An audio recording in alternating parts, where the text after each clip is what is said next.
Hey, welcome back, everybody, to another episode of Total Disruption. I am Dr. Jake Clendenning on behalf of the Michael Labersi. We're excited to have Sebastian on with us today. Sebastian's a entrepreneur, a speaker, a coach. He's rooted in purpose, driven in passion, and built on integrity. I love that tagline. Sebastian, how are you today, man? I'm doing fantastic. Thank you so much for having me. Yeah, absolutely. We're excited to be. So you've got you got quite a history. Like, you are way too young to have the history that you have. How's that? Like, you've got a lot, and that's because you started your entrepreneurial journey very young, Yeah. very Mhm. very early. You actually started a business at 14, Mhm. around stock trading. Tell me a little bit about that. Yeah. So my journey comes from being an only child, immigrant to this family with a family that came here really just looking for this American dream. And we didn't find it anywhere. It was just work and work and work and work and work. And I felt like my family was robbed from me by the system. So the reason why I'm such a young entrepreneur is because I was looking for solutions as early as 14. And my first businesses were in stocks, then in selling clothes. And now my real passion has become public speaking as a solution. Awesome. That's a lot in a little bit. So I mean, let, let's let's get right to that. Right. So you make a point when we were talking earlier about a few key speaking opportunities really launched it. What were those speaking opportunities for you? Yeah, well, it was actually in a church, and it was incredible because that is where I began to actually develop my voice. Sometimes the only thing that kept me rolling along as an entrepreneur that was just failing and failing and failing, and a lot of the times, especially early in my entrepreneurial career, I had a family that needed to be fed. There was a time where both my parents lost their jobs, and we were facing the possibility of homelessness. The only thing that really kept my hopes alive and strong, and most importantly, kept me from selling out my dream for mediocrity was my faith and the church. And that was the point where I got invited to speak about my business on a church stage. And that blew up everything for me. Ever since then, I knew that public speaking was my real passion and journey. So there's a stage that a lot of, I would be shocked, other than those in the ministry, that would think of church as a stage. Hmm. I really hadn't considered church as a stage, which is interesting. So, like, tell me that story. Like, what is, because I want to make sure the audience understands what we're talking about when we say we spoke at a church. So, I mean, like, what was that experience? What was it? Yeah, well, let me get right into it. This all started right about the time where both my parents lost their jobs, and I was just doing everything I could to get my business off the ground. At this time, I was running a business in finance, and nothing was working. It was devastating. I was down $20,000 of my own money trying to get ads, social media to work, funnel bombs, email marketing, whatever it could be. Nothing was working, and around this time I had lost pretty much all the hope that I had. I was just about to give up, throw in the towel, and just say, "Hey, you know what? I think it's time. I gotta get a job. I gotta give up and give in." Until one of my closest friends in the church, who was booked to speak, he was an older gentleman. He had a stroke, right? Mm. And when he called me to give me the news about it, all that I heard from his voice, even though it was weak, even though it was deteriorated, even though he was in a position in a hospital bed that could have very well been his deathbed, all he spoke about was optimism. All he spoke about was faith and strength and perseverance, and it was incredible. And it woke me up. I realized how could I dare to give up? How could a man 3 times my age and with 10 times the amount of problems still be positive, still have the audacity to live the dream, and I give up? I don't have the right to do it. So he invited me to speak on his behalf because he couldn't, given the fact that he was in the hospital, and I reluctantly agreed. And it was incredible. I got on that stage. It was a church stage for Christian entrepreneurs, and what happened was I spoke directly from the heart, and everything resonated.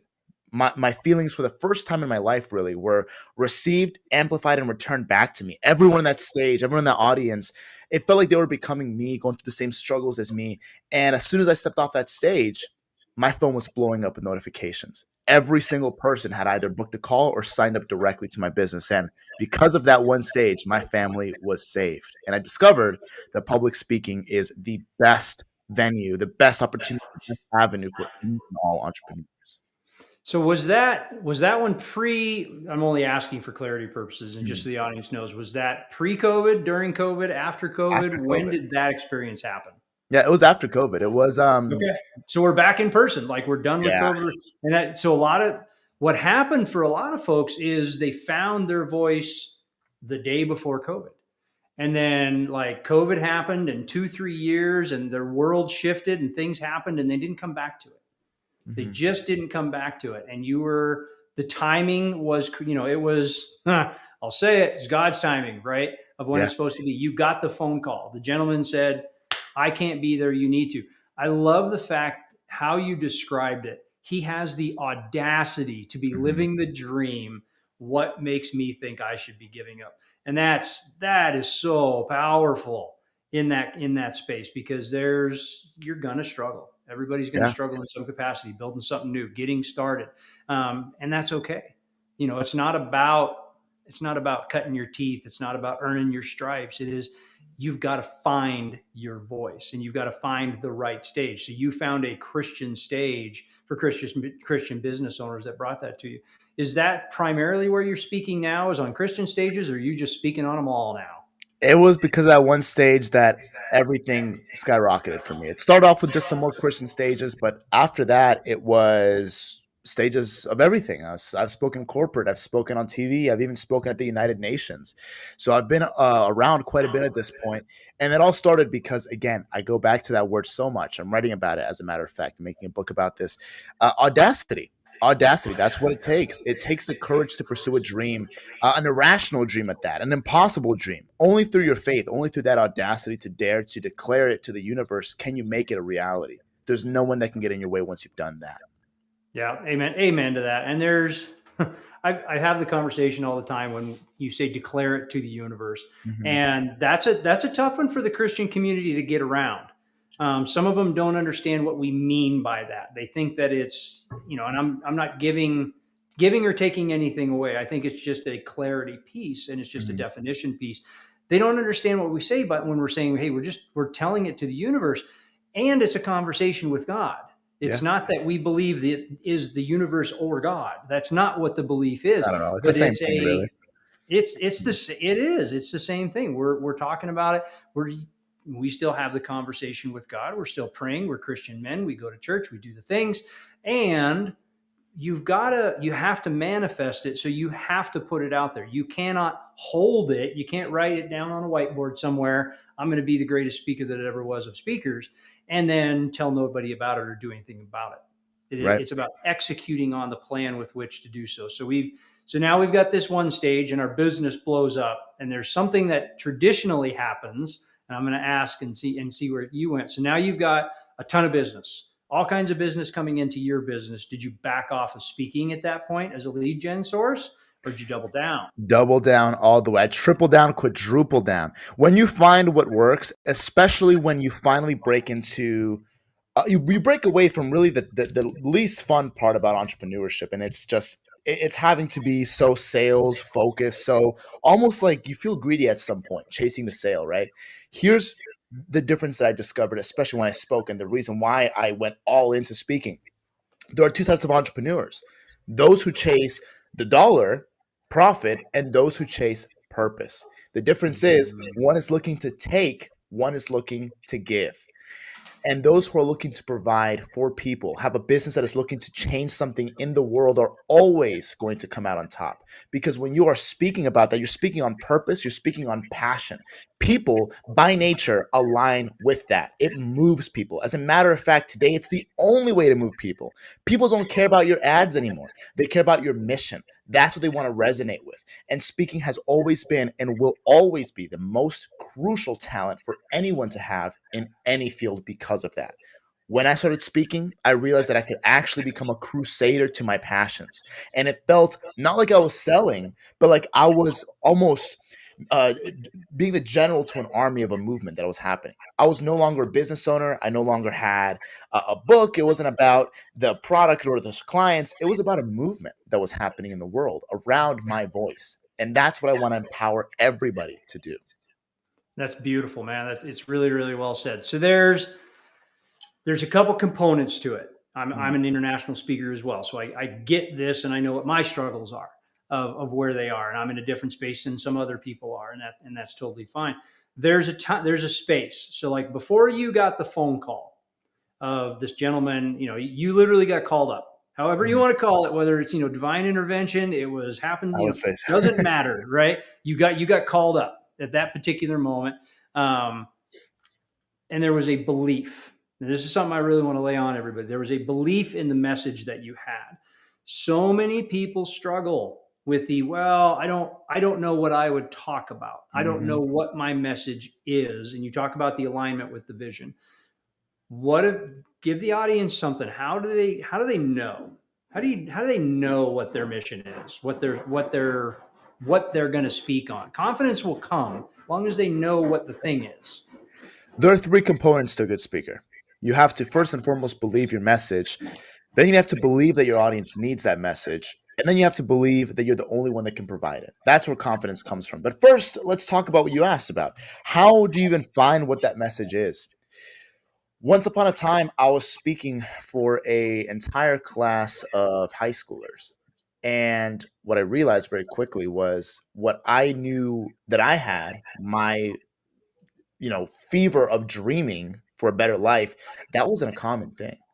It wasn't a common thing. A lot of students in that school were aimless. When I saw that, and it was tough to see because I felt like my first time on stage, I was so nervous because you know how difficult kids can be, right? Um, it was scary, right? But here's what I decided when I got on that stage. I decided, no, I'm not going to let any single one of these kids walk out of here feeling without direction. I'm not going to let them walk out of here without a direction, without a purpose, because that's what I was seeing. So I stopped. I broke down halfway through my speech, and I said, you know what? Let's talk about it. Let's talk about what really matters. You don't know what you want to do. Raise your hand if you know where you're going to go after high school or after college. Raise your hand if you know what you want to do. Barely any hands went up, what I expected. And then I said, all right, that's the problem. Let me just ask you this. What's the life that you want to live? And be specific. Do you want to be working every day or do you want to be free? Do you want to have a business? Do you want to have a house? Do you want to have a family? Do you want to have a movement around you? What is it that you want to live? Just talk to me about your lifestyle. That's it, right? And now let's talk about how to get there. Now let's talk about what is the change that you want to make in the world, whether it's just in your world or whether it's in the whole world, whatever it is. If it's just having a family and having a stable income and a good house, that's fine, but let's work towards that now, right? That's how you find your path. Defining the vision and the destination is 50% of the journey. That's it, right? So when I started talking on that level to the students, things started changing. Hands started going up. People started getting excited because now they're visualizing a life. People never define what success looks like for themselves. That's why so many people never succeed because it's scary. It's terrifying to define. But to answer your question, how does someone even find what do we speak about? Discover what it is in your heart first that you want to change in the world or your world or the world, and find out how to articulate it. That's it. It's not difficult, but it takes searching. It does take searching. So I want to be clear on something that you said there because you asked the question, do you want to work for a living or do you want to be free? Freedom comes from discipline. And Hmm. discipline is, Sebastian works hard at what he does. But the He's question is, what are you passionate looking about at? it. Yeah, Hmm. now he has the freedom. He has the discipline and that's where it comes from. So there's you can be free, but you got to be disciplined. I just got to I Freedom is discipline. always say that. Yeah. As a matter of fact, you've probably read this more than I have, as a matter of fact, because if you're talking about that, are you into philosophy? Is that why you mentioned that? To some degree, yeah. Yeah. I keep these with me every single day. I love Stoicism. I love the old philosophers. I love the Greeks. And that is one of the key values of Stoicism. Freedom is not, I'm going to stay in bed because I just want to be in bed all day and I want to watch YouTube all day. That's not freedom. That's actually slavery to temptations, right? As a matter of fact, yeah, Thank you for saying it. yeah. Freedom. is discipline. That's what it is, right? Freedom is being able to actually embody the life that you want. And of course that takes work, but I'm making the distinction between work that is not driving you closer to who you want to be and work that is. So there's people that spend Hmm. their whole lives are working hard, they're killing themselves. That's what my parents did. But were they shedding blood, sweat, and tears for themselves and their own dream or for a corporation? Are you treating yourself like a battery, like a towel to be wrung out by a system, or are you doing those things for yourself? That's why I implore everybody to become an entrepreneur or a speaker or a leader of some kind, because it's the only time in life where you're going to be shedding those blood, sweat, and tears for yourself. Where you're going to be reaping those rewards. I mean, think about how many hours you give to a corporation, how much money you're making them, and how much money you're getting. It ain't much compared to what you're making. That's the key difference. Only through the journey of walking on your own for yourself, for your vision, do you actually get the results, get the reward and the failure. But that's the beauty of it. It's Yeah. your path. Absolutely true. And it's a scary one, right? And it's okay. I've been seeing a lot lately about you're going to have, I know this was said a long time ago, but you're going to have a decision to make in your life. You're going to have to choose what's comfortable and what is the life that you want. Choose the one that scares the hell out of you. Good. And quite honestly, I think this one's a little wrong. I actually Mhm. think a comfortable life, you being comfortable, that should scare the hell out of you. That Yes, really should, exactly. I was about to tell you that. because you're Yes. not, and you shouldn't do that one. Like that one, being comfortable and just complacent in the space, you're not living your greater purpose. You're not doing what you were built to do. You're just existing. You're living in scarcity. You're just going through the motions. Blech. Like that, the other one should concern you about doing, and it should scare you because it's different, and Yeah. that's okay. Like to Amen to go that. out there and reach and share your message and get on these stages. So like what came so after the first one, right? After we absolutely crushed the first one because of the belief system. And I absolutely know that that's why it is. It's not it well, yes, you have talent. I don't want to take that away from you. I was about to say it's not because you don't. It is yes, you have talent. And the belief system is what you got the audience buy-in, you got them to assemble around you and drive this movement. How did the speaking go after that? Were you Mhm. chasing engagements? Did engagements come to you? Did they come from that room, or all of Right. the above? Well, that's the beauty about being a speaker and an entrepreneur is the fact that things are coming to you naturally. Really, the power of speaking is the fact that you're always building something. Every single stage that you're on, people are hearing you. People, a lot of the time, those people are event organizers that are inviting you out to speak at other platforms, or maybe they're podcast hosts, or maybe they're, whatever it may be. Some events, especially some that are a little bit out of my league, I would say I do chase because I want to make them in my league so I can keep elevating my circle, if that makes sense. But really, so much came to me. Speaking is a superpower because it means that you're automatically doing networking. You're automatically building trust, which is the most expensive thing in today's world, as you It's a know, commodity. especially as an entrepreneur. The only real obstacle for entrepreneurs is building trust today. That's it. Marketing, the reason why it's so difficult today is because of that one thing. So, speaking, you're networking, you're building trust, you're building connection, another expensive thing, and authority. All four things all in one go at the same time. How can you not expect it to blow up? It fuels everything in your life and it contributes to the most important thing for entrepreneurs, which is vertical income. Vertical income, you know what that is? It is when you have multiple streams of income, but within the same field. Okay, so for Mhm. example, as a speaker, the reason why it synergizes so well, if you're an entrepreneur and a speaker, bam, you get paid for speaking, you get paid for your business as well because you're always doing sales for your business while you're speaking. You got a book, bam, another easy stream of income at the same time, right? You got social media, bam, that's another one. That's 4 out of the 7 that every millionaire should have, right? And these are just off the top of my head, and there's much more than just that. Start hosting your own events, that's 5, right? Uh, Build another business around what you've got. When you have a personal brand and a voice and a speaking career, you can sell anything from that. It's the reason why personal branding has really taken over in the last 10, 15 years, because when you've got that built, you're not just working one avenue, you're working all 10 at the same time. Yeah, that's absolutely, and that's so critical. And we talk about that all the time, having those 7 streams. And Mhm. it's a matter of, and a little bit of diversity within your field in that space in the event that something happens, one stream shuts off. We'll use the Yeah. example of COVID as an example. We saw the speaking world kind of grind to a halt, Mhm. only because couldn't be in person, couldn't rent venues, couldn't do that stuff. It had to figure itself out. It had to reinvent. Well, welcome to it. Welcome to podcasts. That was a piece that came back. So it wasn't that avenue or that piece of revenue went away. It took a pause, but you needed the other six Yep. operating in some capacity to keep going until seven turned back around and started feeding the other six again. Sometimes book sales drop off. That absolutely happens. So I mean, you've got to have them. Yes, go get 10. That way, seven are always running. 100% Right. agree with you on that. So it's so critical. And you make the statement of within the same vertical, Mhm. staying within that field. So, I mean, if you're gonna, so what's the primary thing? I'm going to use the example, and I'd like to know, and our audience hopefully will look at that and say, hey, man, I'd love to have you come speak. What's the primary topic that you speak right now to entrepreneurs on? Previously, it was about finances when I had that business in finance. I still do run it, but because of my speaking, it's done so well that I don't have to worry about it anymore. It's pretty much just flowing solo. And that's when I started my next business, my current one, my real passion, and that is in public speaking. So the real thing that I talk to or that I go on stages to be a keynote speaker on the subject of is the importance of public speaking as well as the execution of it as a career.